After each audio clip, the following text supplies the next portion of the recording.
What have we got here, Guy? I'm going to show you how to make some meatloaf. Flashback to the 80s. Flashback to the 80s. But this is a Bondi Harvest meatloaf. It's gluten-free, it's got heaps of veggies in there, so we're using almond meal to bind it. So usually you'd use flour. Almond meal is a great substitute. It's high in protein and it binds everything together. Our first step is to prep all of our ingredients. So we're going to chop up some chili, chop some garlic. When you're chopping and doing your mise en place, you really want to make sure that you chop it fine. If there's too many large chunks inside your meatloaf, what will happen is, one, the veg won't cook, and two, it'll actually break apart your meatloaf. So you want fine bits so it can hold together nice and tight. You want to mince with a higher fat content. It's going to mean that your meatloaf is tender and delicious and beautiful and full of flavour. If it's a lean mince, what will happen is all that water will evaporate and the mince in your meatloaf will come out a little bit dry. Half a cup of almond meal. And then we're going to fold that together. And that's it. That is your basic meatloaf.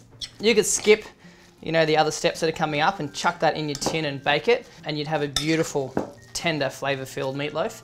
But what I'm going to do is I'm going to layer it with some fresh, finely sliced zucchini and sweet potato, just to, add some greens in there, but also so you get that beautiful cross section when you slice it. Okay, with the mince done, we're just going to split it into thirds, and we're going to put our first third on the base of our prepared tin. So I've just lined a tin with baking paper. So just push it all the way to the edges.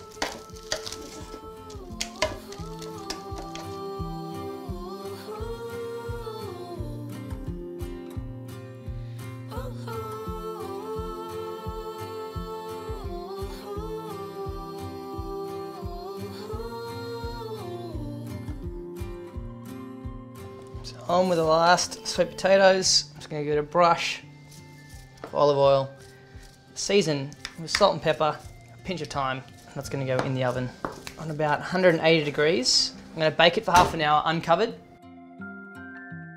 So that's been about half an hour, and you can feel, it's quite firm and cooked through.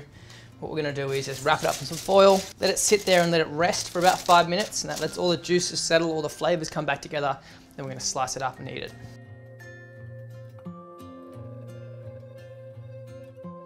And there you have it. Beautiful, sexy meatloaf, layered with sweet potato, crusted with zucchini, packed with herbs, so healthy for you, packed with iron and protein. It can't go wrong. If you like our recipes, make sure you subscribe, share us with your friends, and we'll see you next week.